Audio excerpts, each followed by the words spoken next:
Le secret de mixage des pros est un sujet intrigant. Nombreux sont les mixeurs de renommée internationale qui vont nous parler de leurs plugins préférés ou de leurs techniques de mixage préférées. Mais dans l'ensemble, il y a quand même cette zone un petit peu floue, comme si qu'il y avait une porte verrouillée à clé et on n'avait pas toutes les clés nécessaires parfois pour pouvoir lire qu'est-ce qui fait que le mix ou ce qu'ils sont en train d'expliquer fonctionne si bien et nous donne un résultat professionnel. Aujourd'hui, je vais essayer de vous donner la première clé pour la première porte de l'étape la plus importante, derrière laquelle vous allez avoir toute une série de secrets entre guillemets pour vous permettre d'avoir un mix au top dès le départ, au moment même où vous allez commencer à mixer. Commençons donc tout de suite par calmer le jeu par rapport à ce fameux secret du mixage en définissant qu'est-ce qui fait un bon mix. Et on va prendre pour ça le regard du public et non pas d'un technicien de mixage. Quand le public parle d'un bon mix ou de sa chanson préférée, ils vont utiliser des adjectifs du genre « j'aime trop »,« ça me fait vibrer »,« ça me fait danser »,« je trouve ça super dynamique »,« je trouve ça mélancolique »,« ça me rappelle des choses ». Bref, ils ne parlent absolument pas de technique, mais ils vont parler d'émotions ou de choses que la musique leur a fait vivre. Et c'est là le secret fondamental d'une bonne production et d'un bon mix. Faire vivre quelque chose à l'audience. Mais pour pouvoir faire ça, il y a forcément des choses techniques qui nous permettent d'accéder à ce fameux secret. Et j'aime bien prendre l'image d'une porte qui vient un petit peu s'ouvrir au fur et à mesure, donc même plusieurs portes qui viennent s'ouvrir sur le chemin le plus court pour accéder à l'émotion que l'on recherche. Et aujourd'hui, la clé qu'on vous donne, c'est quelque chose de primordial en début de mix qui va venir diminuer grandement et impacter dans le mauvais sens la richesse, la puissance et l'impact de votre son. Et ça, c'est la gestion de la phase.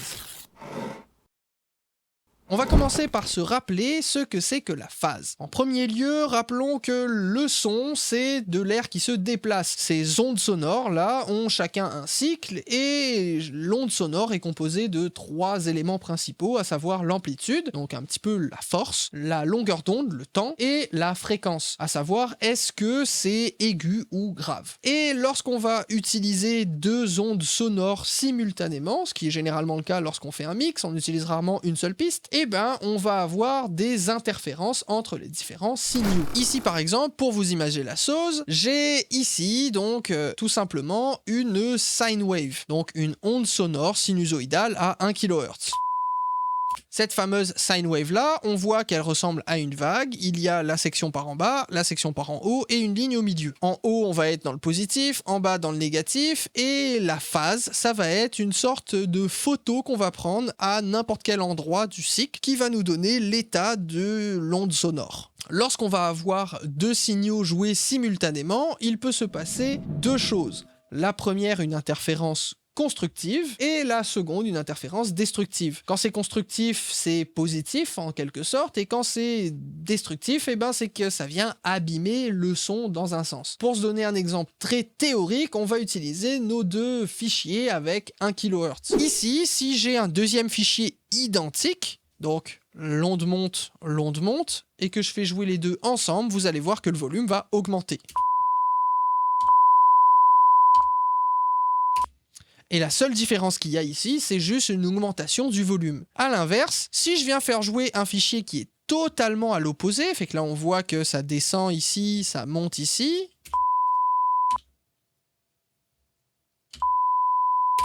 le son disparaît au complet. Et ça, c'est tout simplement parce que lorsque d'un côté ça pousse et de l'autre côté ça tire, l'air arrête de se déplacer tout simplement. Maintenant, dans le cadre d'un mix, il va se passer des choses similaires, surtout lorsqu'on va utiliser plusieurs micros pour une seule source, comme par exemple la batterie, ou alors une guitare enregistrée en stéréo, ou différents événements comme ça. Sauf que c'est un peu moins drastique, parce que c'est pas totalement inversé à l'opposé. C'est aussi une des raisons pour laquelle dupliquer sa piste et juste en mettre une à gauche et l'autre à droite, ça ne sert à rien, ça ne crée pas magiquement de la stéréo. Parce que le cerveau, la façon qu'il fonctionne, si jamais vous avez 2 pistes identiques, une à gauche, l'autre à droite, ça va sonner au milieu tout pareil parce que les 2 signaux sont totalement identiques et arrivent au même moment au niveau des oreilles. Bref, ça ce sera pour une autre vidéo. Passons à un exemple un peu plus concret dans un cadre de mixage. Et vous montrer ici une session avec une section de drum et une section de basse. Vous pouvez retrouver ce multipiste là avec beaucoup d'autres pistes, ça c'est juste une version simplifiée, dans la description qui va vous emmener vers la chaîne de Warren Newhart Produce Like a Pro et vous allez pouvoir utiliser gratuitement ce multipiste là pour vous entraîner, pour suivre potentiellement la vidéo, et je vous laisse aller télécharger si ça vous tente, et aussi tout simplement pour builder votre portfolio si jamais vous cherchez à vous entraîner au mixage. Ici on va commencer par aller voir en dézoomant un petit peu et en diminuant la taille de l'affichage, mon kick in et mon kick out. Fait que ça c'est la piste de kick. Le kick in, c'est le kick qui est placé devant la batte, et le kick out, c'est ce qui est passé en arrière du kick. Et ça sonne plutôt cool, mais il y a un petit quelque chose qui sonne quand même pas parfait. On dirait que le kick pourrait être un peu mieux. Il y a comme un petit brr qui manque un petit peu de corps. Et la première chose à faire pour pouvoir identifier vos problèmes de phase, et avant de commencer tout de suite à foncer sur vos EQ, votre compression, etc., ça va être tout simplement de zoomer sur votre fichier audio et d'aller analyser visuellement vos problèmes. Ici par exemple, si j'utilise Alt et Shift et que je zoome comme ça, je vais voir que j'ai tout simplement ici le kick-in qui commence déjà beaucoup plus tôt et le kick-out qui est en retard par rapport au kick-in. Et si je regarde comme ça, ici ça monte, ici ça descend, ici ça descend, ici ça monte, fait que le début est totalement hors phase. Ensuite ici la phase revient similaire et on retombe dans du semi-hors phase et ça change un petit peu, fait que c'est pas le fichier le plus en phase possible qui existe. Une autre façon de valider est-ce que votre fichier est en phase ou hors phase, ça va être d'utiliser un phase meter ou un corrélateur de phase en français. Le phase meter va s'afficher différemment selon quel outil vous allez utiliser. Vous avez aussi un phase meter gratuit, celui-là c'est celui de Studio One, mais vous avez le fameux Stereo Tool qui est gratuit. Et vous avez donc un affichage, vous avez mono ici, gauche-droite,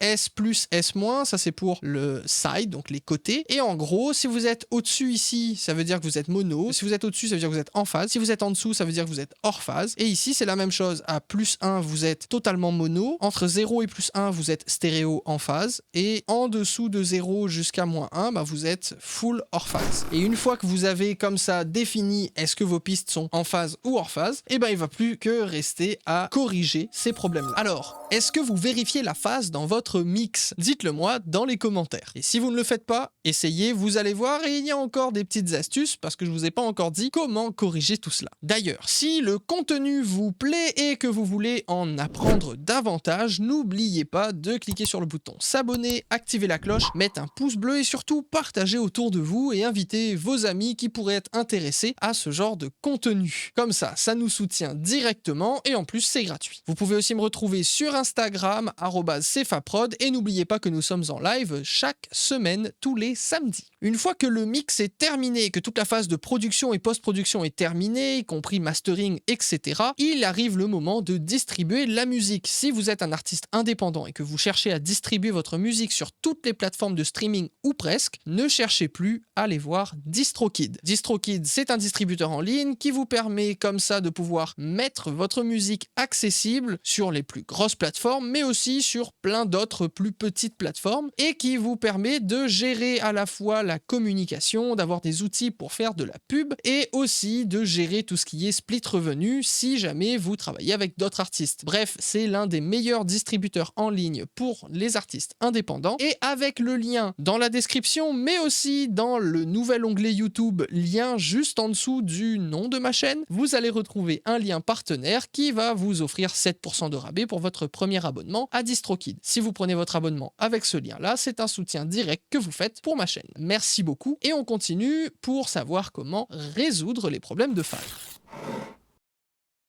Je vais vous présenter différents outils, 3 pour être plus précis, pour pouvoir corriger votre phase. Et on va commencer par le plus simple, qui est tout simplement d'utiliser n'importe quel plugin qui a l'option d'inversion de phase. Ici, vous voyez que j'ai un petit menu à gauche, puis je peux aussi l'afficher avec le F3. Vous voyez qu'en haut, j'ai plein de petites icônes comme celle-là, avec un rond barré à l'intérieur. Ça se permet d'inverser la phase. On le voit pas visuellement, malheureusement, à l'écran lorsqu'on appuie j'appuie dessus, à part que ça devient vert ici, mais la phase va devenir inversée. Fait que vous allez voir que ici, si je clique là-dessus pour inverser la phase et qu'ensuite je fais un mixdown à une nouvelle track, vous allez voir que voilà, la phase a été inversée. Ici c'est en haut, ici c'est en bas. Ici on peut aussi valider tout simplement si l'inversion est réelle, hein, en faisant play. On n'a aucun son parce que c'est deux fichiers identiques qui sont inversés, puis si je remets comme ça, on a un doublé de volume. Donc le premier outil pour corriger la phase, tout simplement utiliser le bouton d'inversion de phase. Ici, premier exemple avec le kick, si jamais j'écoute,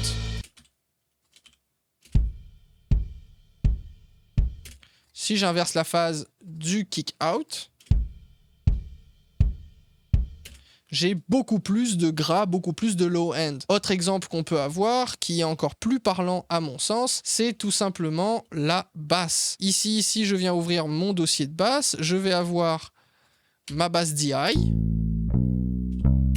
et ma basse d'ampli. On pourrait se dire, oh c'est pas mal, ça sonne bien, sauf que, encore une fois, si je zoome et que je viens vérifier, je vois que c'est décalé et que c'est inversé aussi. Fait que maintenant, si je viens ici et que, tout simplement, je viens réactiver l'inverseur de phase sur celui de l'ampli,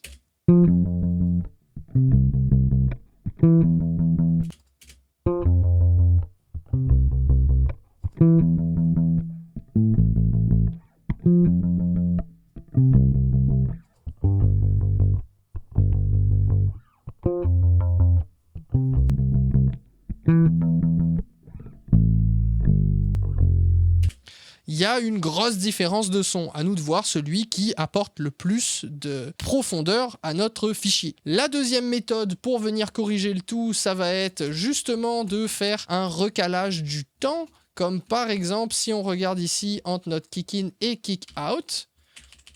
Comme on l'a vu, il y a un décalage. Fait que si j'enlève ça et qu'on zoome, on va prendre le tout premier transient ici, et on voit que mon kick-in arrive plus tôt que mon kick-out. Okay. Fait que ce qu'on peut faire, c'est tout simplement de venir décaler le kick-in ou le kick-out, selon ce qu'on veut, pour venir resynchroniser le point de départ. Et ça va changer grandement le punch de la track. Ici, contrairement à certains logiciels, comme par exemple dans Pro Tools, il y a un time adjuster qui permet de tout simplement décaler selon tant de samples votre piste. Ici, malheureusement, dans Studio One, on ne peut pas décaler avec des samples, mais il y a un petit calcul que je vais vous donner pour essayer de resynchroniser vos pistes. Si vous mettez votre timebase en sample, vous pouvez tout simplement, avec votre souris ici, je désactive le snap pour venir me mettre au tout début et me décaler jusqu'à arriver ici, au tout début de mon deuxième. Et je vois un petit 26 entre parenthèses, là, à droite, au niveau des infos, 41 000 et quelques, là. Le 26, c'est l'écart de sample que j'ai entre le premier signal en haut et le deuxième là où je suis. Fait que j'ai 26 samples. Dans Studio One, on peut décaler n'importe quel fichier audio tout simplement en utilisant F4 et en utilisant le module délai ici. C'est comme un offset. Sauf que on est en millisecondes ici au lieu d'être en sample. Ce qui fait que pour ce faire, on peut prendre une calculatrice et faire tout simplement le nombre de samples qu'on a calculé que divise le sample rate du projet ici 48. On va avoir comme ça 0,54, ce qui veut dire que je peux venir ici et me dire 0,54 millisecondes. Ça veut dire que j'ai décalé ça de 0,54 millisecondes vers la droite. Et maintenant, si j'écoute les deux ensemble, versus à 0, on a un petit peu plus de punch. Sauf que il va manquer l'inversion de phase.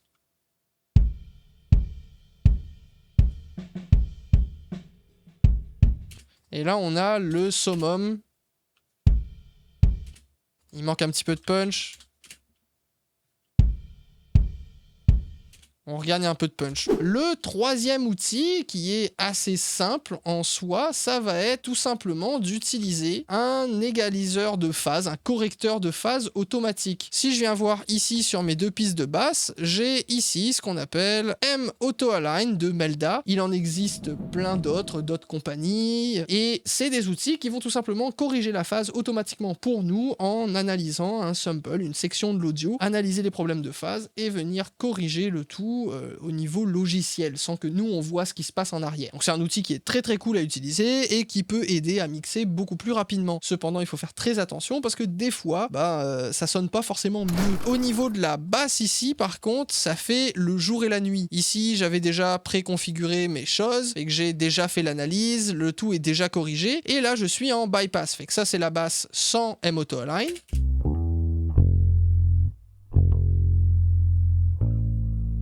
Et maintenant, avec M-Auto Align,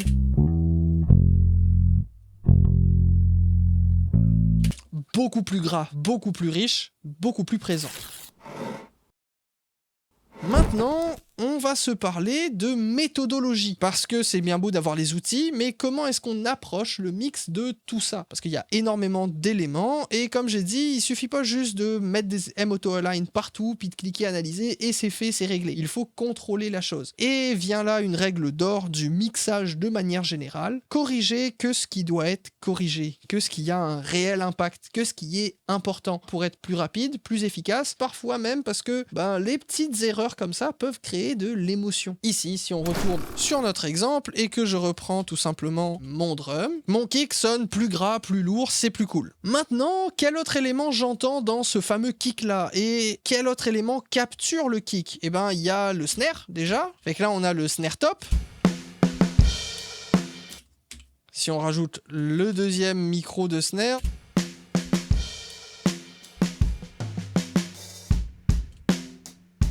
fait que là, il va falloir que j'aille voir le snare. Et kick et snare, c'est quand même des éléments ultra importants. Je vois que le snare est quand même assez en phase. Ok, globalement, là, la phase est bien gérée pour le snare top et bottom. Il y a peut-être juste un petit décalé ici. Encore une fois, on pourrait prendre 16 samples. Et je pourrais tout simplement aller chercher ma calculatrice et me faire le petit calcul. 16 que divise 48, 0,33. C'est là ici où je peux mettre mon 0,33 sur le snare top. Et venir voir est-ce que... Ok, si je mets à 0, on gagne un petit punch en plus avec le petit décalé. C'est très subtil, mais le punch est vraiment un petit peu plus présent, un petit peu plus cool. Maintenant, qu'est-ce qui va réagir avec tout ça? Eh ben, les overheads. Ici, on a des overheads, donc des micros qui arrivent au-dessus, un mono overhead, et forcément, il capture et le kick, et la hi-hat, et tout le reste. Fait que si je l'écoute en solo, il ressemble à ça. Fait qu'on entend beaucoup de kick et beaucoup de snare et tout ça à l'intérieur de cette piste-là. Si je fais jouer le tout ensemble,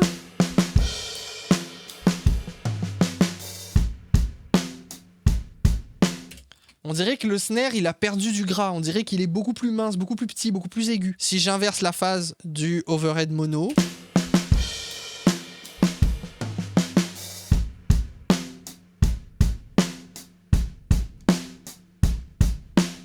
on regagne un peu de gras. Fait qu'il faut toujours penser la relation qu'il y a entre chacun. Et par exemple, si je prends les deux rooms, fait qu'ici j'ai deux room mic, ils vont avoir une interaction avec le snare. Fait que forcément, et même avec le kick. Fait que si on fait jouer tout ensemble...